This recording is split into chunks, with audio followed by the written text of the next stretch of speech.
Welcome to the Real Film Nerds Podcast.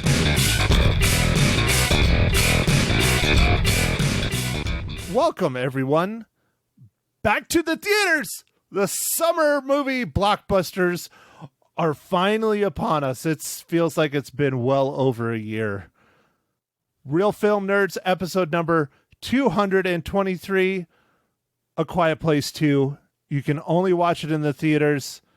Mysterious Mike Talent, how excited were you for this movie and being back in the theaters?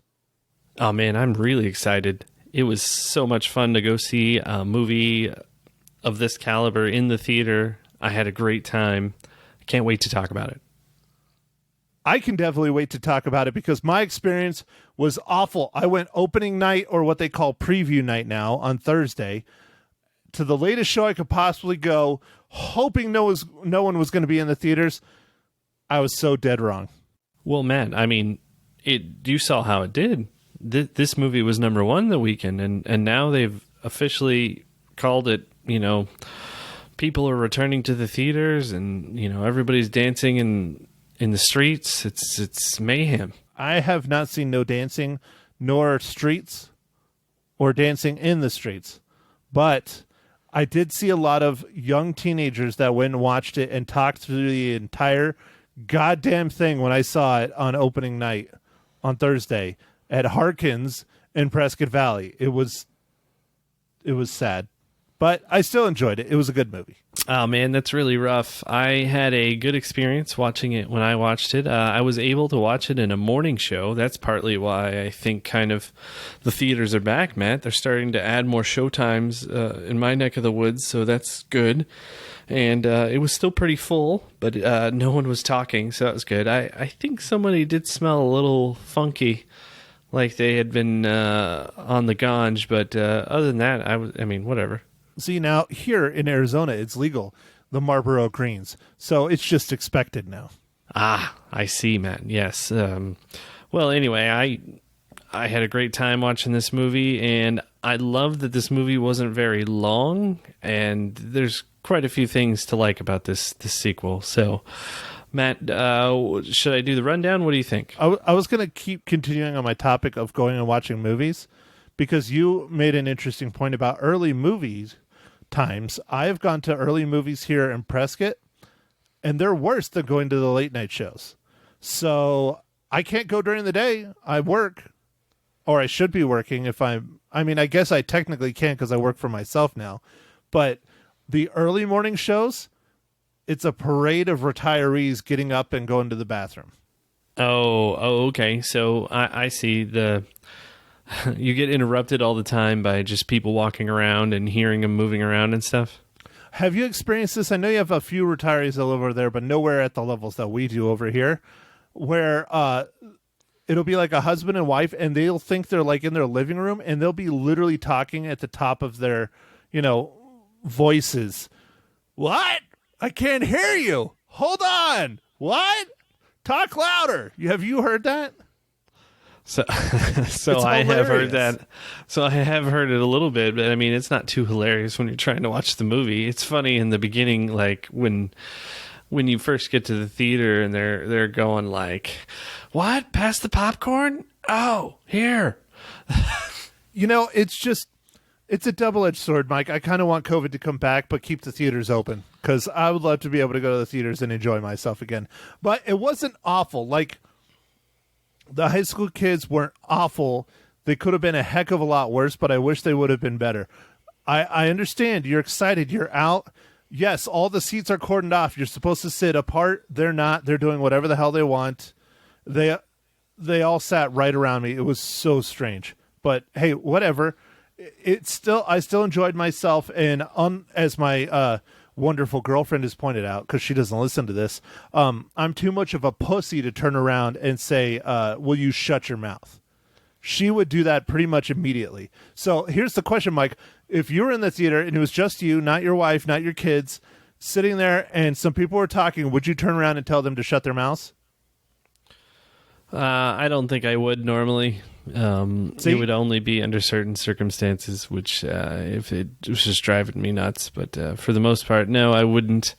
But I tend to, on purpose, the theater I go to has reserved seating, and I tend to put myself in a place where usually people won't sit next to me on purpose. So at Harkins, it didn't matter. It did not matter. It was reserved seating. All the high school kids got up and sat all by each other. They don't care. Well, why don't you go sit at the front of the screen, Matt? I don't want to sit in the very front and do, the head like back and hurting my neck the whole time. I mean, my neck was already hurting, Mike. I got to make a living somehow. Oh, God. I'm not even going to ask why your neck was hurting, Matt. I'm just going to drop that innuendo on the floor. All right. And just like your empty bucket of popcorn or your empty beer bottle that rolls and goes smash when it hits the front of the screen, Mike, I'll go ahead and get us back on topic. Go ahead. Give us the rundown for A Quiet Place, Part 2. All right. So this movie was written and directed by John Krasinski. Also, writers are Scott Beck and Brian Woods. This is starring Emily Blunt, Millicent Simmons, Cillian Murphy, Djimon Hounsou, and John Krasinski is also in it. And this is following the events at home. The Abbott family now faces terrors of the outside world. Forced to venture into the unknown, they realize the creatures that hunt by sound are not the only threats lurking behind the sand path. Well, all right, Mike. So I really enjoyed this movie, man. I had a great time. This was a very good sequel, in my opinion. I liked it a lot. I also thoroughly enjoyed this film.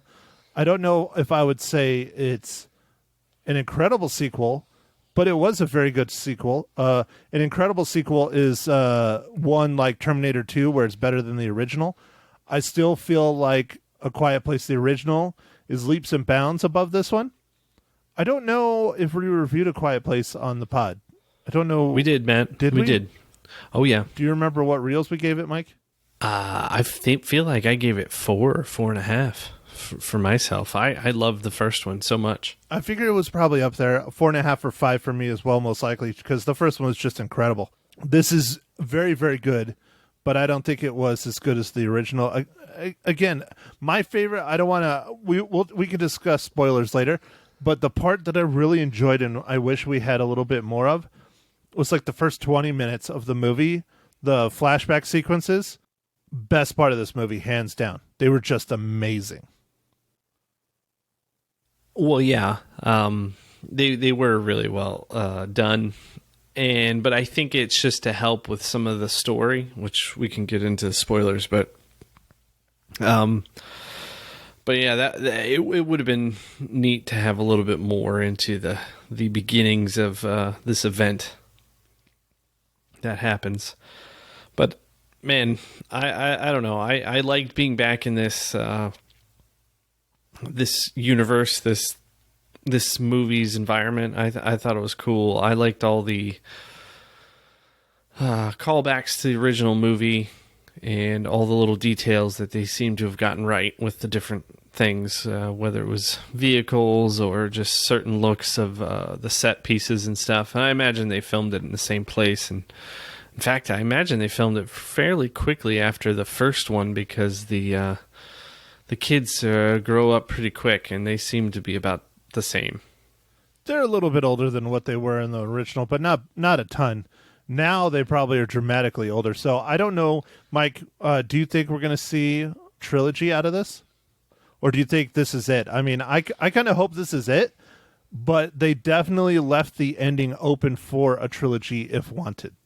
I kind of hope this is it. I think they answered a lot of the questions. They still had plenty of other things open, but I think this went out on a good way, and with the kids and stuff getting older and stuff, it would be a lot more different. But I mean, I'm sure they could write that into the script, with them being older and different stuff happening. But anyway, I think this should be it.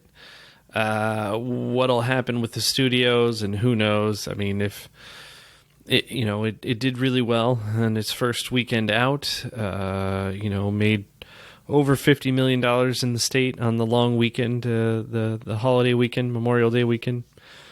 So I don't know. They might push for another one. I know this movie costs more to make, but I feel like they're pretty much going to be in the black here after next weekend. So I think they're happy with that, you know. Well, John Krasinski needed a whole lot of money to get him to do a sequel because he wanted the original to just be a standalone film.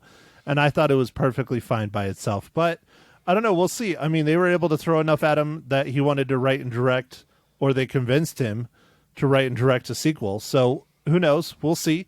Maybe he feels like he does have a complete story to tell in a third film. I hope they stick to the formula. I hope they stick to an hour and a half, a good, solid, clean hour and a half. There's not a whole lot of lows. There's some stuff we can get into in the spoilers about towards the end with the kids and things like that, that it didn't ruin the movie. It was just like kind of, boring and overdone, but we can discuss that. So Mike, do you say people should go see this movie in the theaters? Yeah, I think so. I think if you feel comfortable going to the theater, you have your vaccine, I think this is absolutely a great movie to go watch in the theater. I say go watch in the theater with or without your vaccine, because I still don't have mine, and I went and watched it, and it was fine. Okay, that's great, man. That's great.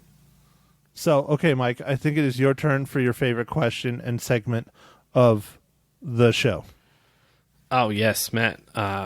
It has come to that point in time where I need to know what carbonated beverage you are drinking. Well, hopefully carbonated. Yes, Mike, I am drinking a Shiner Bock because I can't afford to go buy any more beers, and that's what I have in the fridge. But it is a good brew. I like Shiner Bocks. Nice. Understand, Matt. Understand. So I am drinking a beer from the Stone Brewery, and it is called FML, Fear Movie Lions, which is What Three Words, which is a GPS system that is where they invented this beer. So it's the position that they invented the beer at, which is in Richmond, Virginia. So it's not the FML I like to use. Got it. Right. It's not that, but it's kind of funny that happened to be the three words. So I think they saw that and put it on their beer as a kind of a joke. Yep, it's a pun. That's for sure. Okay, Mike, so I guess it is my turn to ask not my favorite question, but definitely the most important question of the entire podcast. Mike, how does A Quiet Place Part 2 relate to the Marvel Cinematic Universe?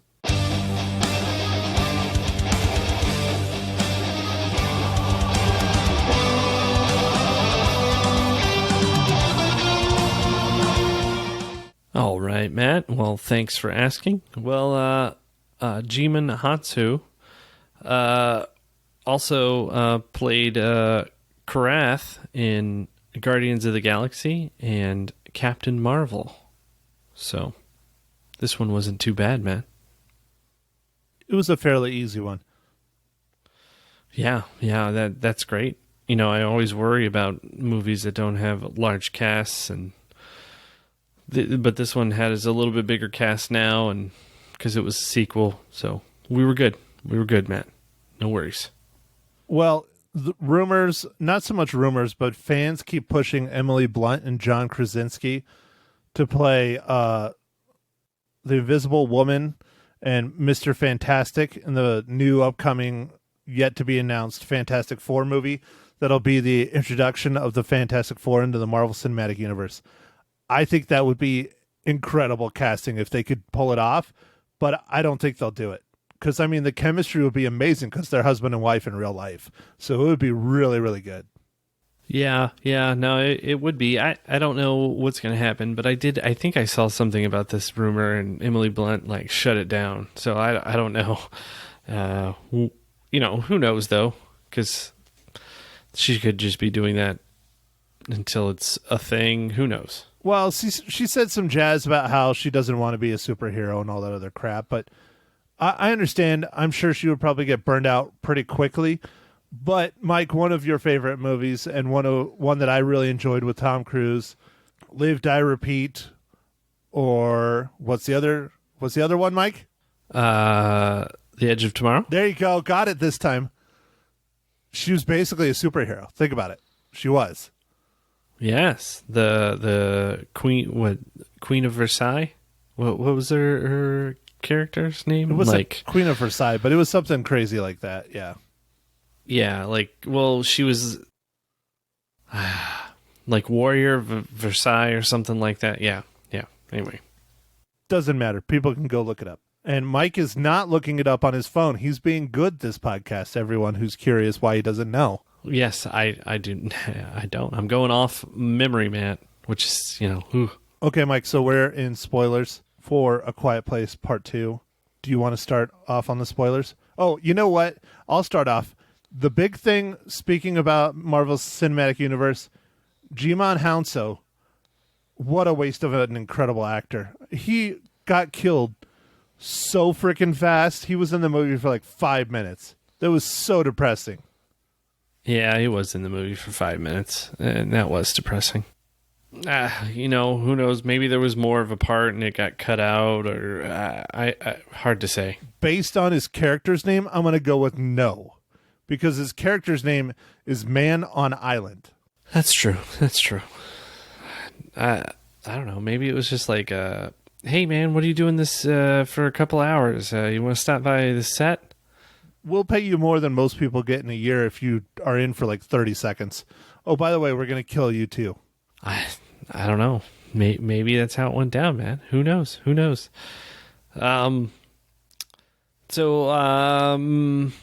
Matt, what? Let's see. I'm trying to think. Quit stuttering. Think of things. Yeah. Work through it. You can do it, Mike. You can do it. I know you're tired. All right. So the thing that I thought was a little bit odd for this movie, and I guess it was just to move things forward, is at the end there when they get to the island and everything's like all happy and stuff. Another boat like ends up showing up on the island, and it has one of the, I guess, aliens. I don't know what you're called. Yeah, they're aliens. I'm going with aliens. Yeah. Yeah, aliens. And I was like, this can't be the first time this has happened. It's been like a year and a half. Like, that seemed a little strange to me. Yeah, I agree with you on that. It seemed very coincidental, I guess is a word. It was a huge coincidence that it just happened right there. Granted, that alien got on a boat that was cut loose from the dock on accident because of the really awesome brawl that was going on. I thought that brawl was amazing. I was trying to figure out, obviously, what they were trying to do to the daughter, but I was trying to figure out if they were going to like eat like Cillian Murphy. They really kind of had this like cannibal vibe to me. Yeah, I wasn't sure what was going to go down, and because no one can say anything, it was real interesting. It was just all looks, and I love that. Oh, it was awesome. Dude, that fight scene was so much fun. It was so good. So, again, that's me just using my head and just thinking and projecting. What did you think they were? I definitely felt like they ate people. Yeah. But I mean, it's hard to know. Yeah, it just seemed like they were very rough, and they had kind of set this trap up with the docks and the boats and stuff, and this little girl. Like, it seemed like they did that a lot. And, it seems like that would be an obvious target for people, right? Like, go get a boat, and especially if you know that the things can't swim, which we didn't really know until, oh yeah, super spoiler, people. So. No, it makes sense. I mean, I think most people didn't know that the aliens couldn't swim, except for everyone that made it to that island. Yeah. That was an interesting, I did like how that was an interesting, like with the radio station, and it was just playing like, was it Come by the Sea, or, it was the Frank Sinatra song, right? Like What's the name of the song, man? By the Sea? I think it's called By the Sea. I'm going with whatever you say, Mike. Okay. All right. But anyway, I enjoyed that was like a message for people. And like, I don't think a lot of people got it. Yeah, it didn't work out so well. But some people got it, definitely, because even Djimon Hounsou, he even says, he figured out the message, and that's why he kept doing it, because someone else started it. Yep. But I appreciated on this movie a lot, Matt, that the runtime was very, just an hour and 30 minutes, or hour 37, I think, technically, but I thought it was a good runtime. It explained everything that needed to be explained. I thought it was good. There wasn't a whole lot of downtime. There wasn't a whole lot of wasted space. It flowed really well. I think it was extremely successful, except for a couple things towards the end. You want me to get into that already, Mike? No. I wanted to ask you about the beginning scene that you liked. So you wish you would have saw more of, like, I guess, day zero, right? Like, yeah. Where we kind of saw the beginnings of the invasion, at least from our main characters' perspectives. Well, what's interesting is how small this town is. They're all at the Little League game, and the main street is completely empty. And then the instant all of this chaos starts going down, Main Street is packed with everyone. Everyone's racing to get in their cars. They're all scrambling, trying to get out of there. I think it would be interesting to see what happened in large cities and different places across the world, and specifically how these aliens got here. I mean, they have comets. They don't show if they have ships. They don't, granted, that's me just being a sci-fi buff and wanting more. But again, it's been successful how it's delivered everything to this point. Like, we didn't even know that they came all on one day and kind of hit all of the Earth kind of at once. They allude a little bit that it started in Japan, and then all of a sudden it starts hitting everywhere. Like, this town is in the middle of nowhere in New York. It's a small town in New York. And if they're getting aliens there, that means they hit everywhere pretty much almost simultaneously. And so I would like to see a little bit more of that, maybe a little more explained, but I think it was very successful in how they had it in this film. Yeah, I thought that was pretty cool. An interesting twist to this movie was the darker side of the people that did survive, and how they would turn out to, just kind of be a lot different, more of a post-apocalyptic world, the Mad Max types, the, I don't know, just super kind of tough people, like kind of forget humanity and just survive at all costs kind of thing. Well, Cillian Murphy's character alludes to it quite a bit. His character's name is just Emmett. He doesn't have a last name.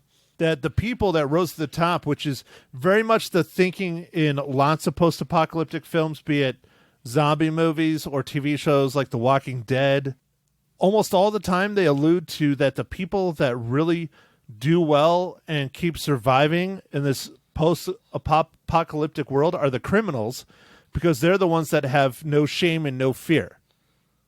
Where the people that care for each other are the ones that always, end up screwing something up and getting killed because they try and help someone they shouldn't. And so I think that's what Cillian Murphy's character was trying to say. Whereas Emily Blunt's character, Evelyn Abbott, was saying the opposite, about there's still good ones left. We need to raise our kids right, things like that. Trying to be more optimistic about the future, where Cillian was like, no, we're all screwed. We might as well just kill each other. Yeah, but I think he was also coming from a part of some loss himself, because everyone he cared for was killed either directly by the aliens or the time, essentially. Yeah, he lost his entire family. His kids were murdered by the aliens, and then his wife died of a disease of some kind, probably cancer, over time. Right, and it makes sense. He was just bitter and upset and probably tired of being alone. But as you see, as the movie progresses towards the end, he starts turning around, especially when he goes to the island and starts meeting everyone else, and everything's kind of on the up and up, and he starts getting that, maybe there is hope for humanity after all kind of thing. Which, again, not to say it's a post-apocalyptic film, TV TV show trope, but it kind of is. Yeah, what did you think about how he booby trapped his area with like bear traps and like wire that with like the like bottles and stuff to make all the noise? Well, clearly it worked to a degree until Emily Blunt's family came rolling through, and then the traps were hitting on them. Yeah, I don't know if the traps were meant for the aliens or if they were meant for people coming by them. I'd say a combination of the two, because even the noise traps, say the alien tripped the noise trap, it would create a noise to distract them so that he could run off and jump in the steel mill. Ah, yeah, okay, that's true. Although when she did set it off, he was just watching, like from some, I'm sure, safe position, I guess. Well, he was in that area where the son later finds his wife decomposing. It's like a bunk area. I think that's where he was spending most of his days, unless the aliens were coming around, and then he'd go and he'd hide in that kiln. Basically, it was a steel mill kiln. And that made sense. Like that seemed like a great place to hole up against these guys. Yeah, it was great except for the limited amount of oxygen. Yes, which added to some, intense scene later on the road, which of course you knew it would. There was some easily foreshadow events in this movie. Right. The towel not working and them securely locking the kiln. That was extremely predictable. That's one of those things that I wasn't super happy about. Another thing I wasn't super happy about was the slow, dramatic time that the two kids had doing their separate things at the same time. I liked the storytelling on that and how they kept mirroring between the three stories between Emily Blunt and the two kids. I liked how they were rolling and how they were kind of like jumping between the three and they were all kind of mirroring each other. I thought that was really cool. But then it started almost turning like Matrix-y and like, I don't know. It was just kind of weird towards the end how they started slowing shit down, and I could have done without that.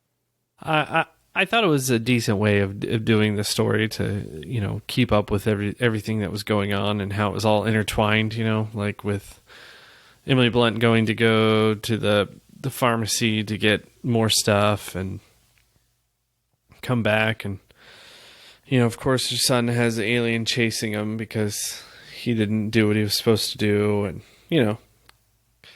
I mean, that kid is pretty lucky to be alive for all the disobedient stuff he's done. But then, his sister goes and runs off when she's not supposed to. And what'd you think about that rail car scene, Matt? Like the little passenger car?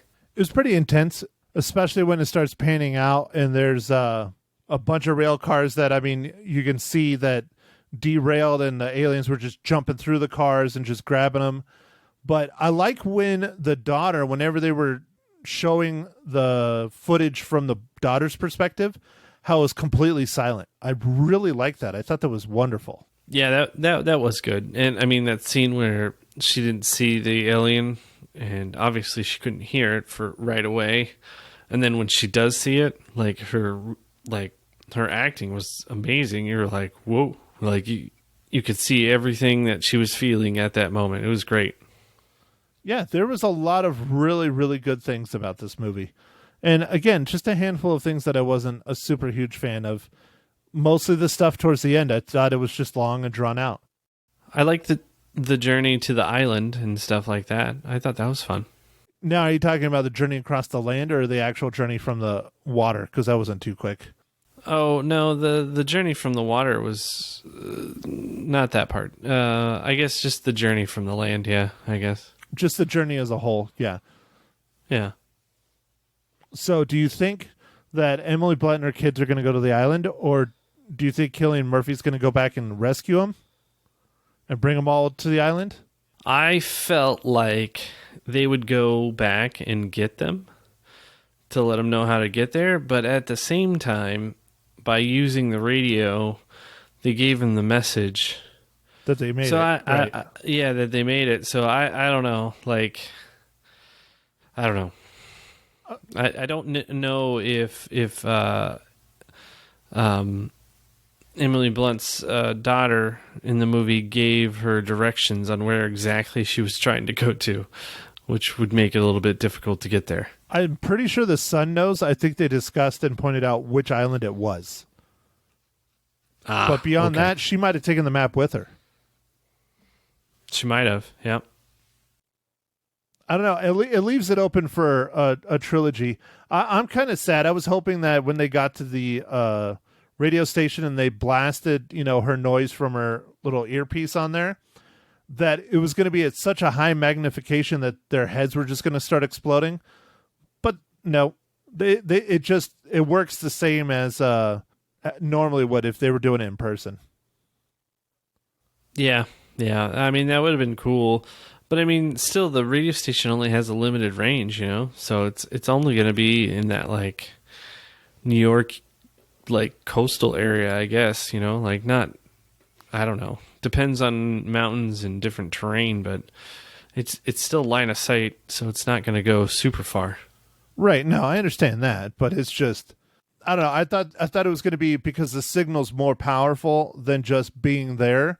But it's based on the frequency of the signal. It's not so much the signal itself, so it doesn't matter if it's amplified or not. Yeah. So, okay, Mike, how many reels? Because I know you're falling asleep. I can see you slumping down on your keyboard. How many reels? I'm going to give this one 3.5 reels. I had a great time at the theater. Loved being back out.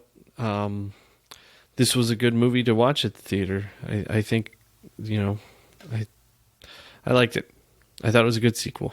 Wow, Mike, only 3.5 reels and you loved it. Maybe you are still the bitter old man and I am becoming the more normal person. Oh, no way. You gave it higher? This is fun. 4 out of 5 reels, Mike. That's great, Matt. Finally, you beat me, I guess. Not that it's like any kind of competition or anything, but man, lately I have had higher ratings on like every movie this year. Yep, and I only beat you metaphorically, not physically, for those of you who are concerned. Of course. Okay, so Mike, it has been me picking the movie for the past, I don't know, I think at least 3 weeks, maybe more. You better have a good one this week, Mike. I want to hear about a good movie that I'm going to watch either in the theaters or at home, and we're going to talk about next week. What are we doing?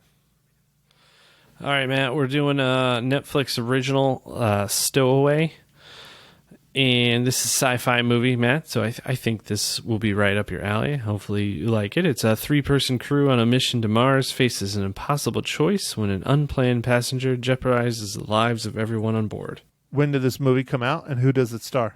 This came out in 2021. I don't know exactly the exact date, and it is starring...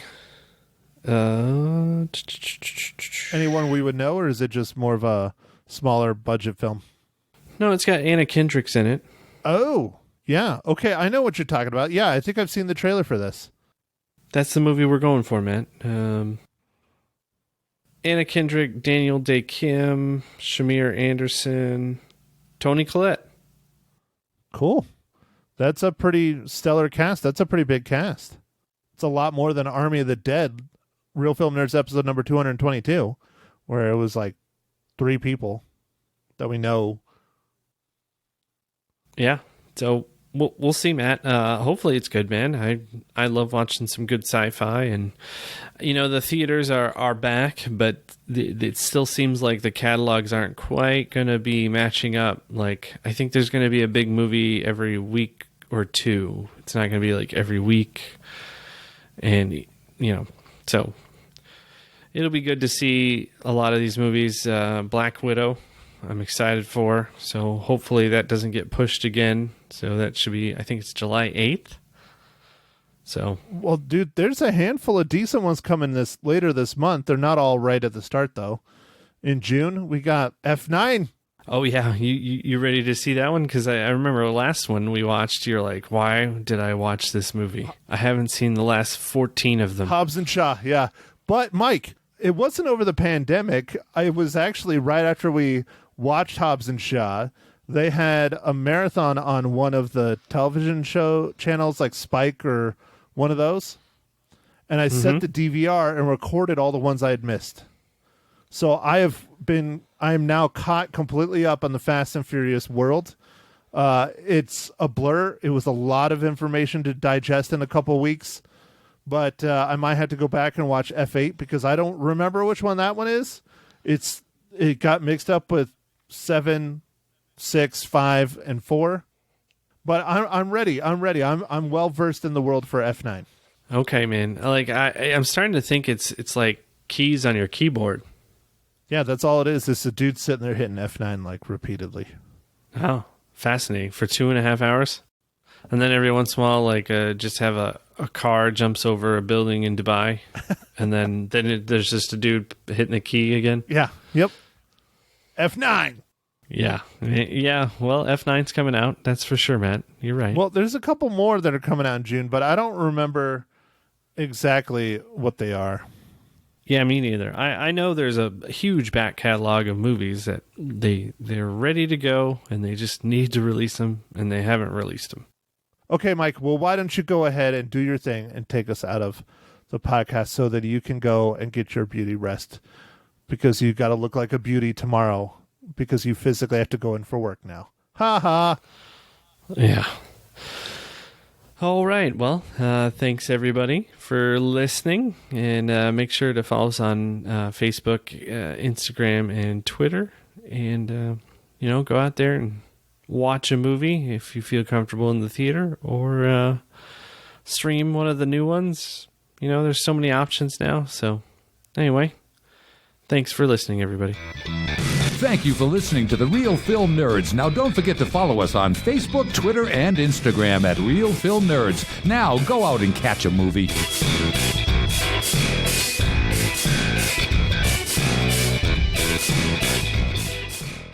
Joining me in studio, what a treat on a Friday morning. You're a sight for sore eyes. It's Matt Hinshaw from the Real Film Nerds podcast on Magic 99.1, 2 times in 1 week. Now, wow. Are your eyes sore because of me after staying up all night and watching this movie and coming in early to talk about it? You're such a champion. You're a champion. Well, you know what? I love that you came in because we're heading into a 3-day holiday weekend. People might want to watch a movie since they have extra time. I want to see what you thought about A Quiet Place Part 2. Well, I'm more coming in to do a public service. Oh. If you go and see A Quiet Place 2, please don't do what happened to me last night. What? Be quiet when you're in the theater. Okay. For those of you who have seen the first one, yeah, you know how important sound is and visuals are in this film. Right.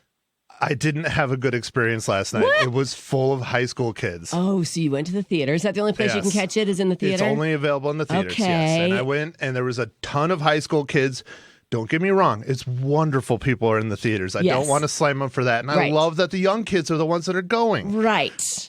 But people are there, especially this movie. If it was like a blockbuster, like Avenger, fine, whatever BS, whatever, I'll ignore it. Right. Not with this movie. No, you need it to be quiet. It has to be quiet or else it really ruins the whole thing. Oh, no. Well, So anyways, just do me a favor. If you do go. Right. Be Maybe quiet. Skip the popcorn this time. Get something that's not like makes a lot of noise, and don't talk. I mean, that's the big one. People kept talking. It's just like, oh. Were you that guy that went, shh? No, I'm too timid. I wish I could. Timid? Yeah. You're like 6'7". Close. I know.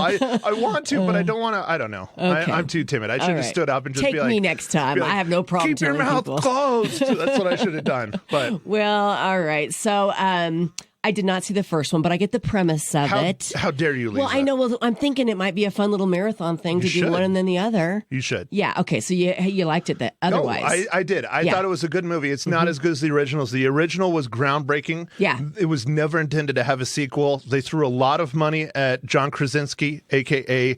Jim from The Office, to do another one. Right. And his wife, because Emily Blunt is his wife. Yeah. And I think they did really well. It's not incredible drop down. You definitely have to see the first one. Okay. But if you enjoyed the first one, you will not be disappointed with the second one. Okay. It is well worth the time. And it's back to the roots of a movie. It's an hour and 40 minutes tops. Boom, done, out the door. It was great. Oh, good. How many reels are you going to give it? I give it 4 out of 5. I loved it. 4 out of 5. That's awesome. Well, you're not alone. Rotten Tomatoes gave it 90%.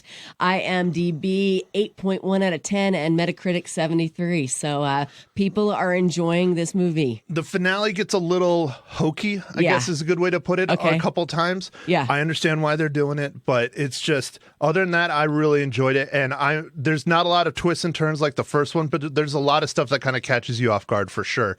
And again, it's not a horror movie. For those of you who think it is, it's classified as a horror movie. I would call it more of a thriller. A thriller. I like thrillers better than horror movies. Yeah. I mean, it has the aliens from the first one. You're not going to get away from those. There's aliens, huh? But there's no blood, guts, and gore or anything like that. And it has jump scares like a horror movie, but I consider it a thriller. I will go with what you think. I think you should go marathon it, Lisa. Okay, I'm going to do it. Matt Hinshaw from the Real Film Nerds podcast. Thank you so much for coming in and sharing the information with us this morning.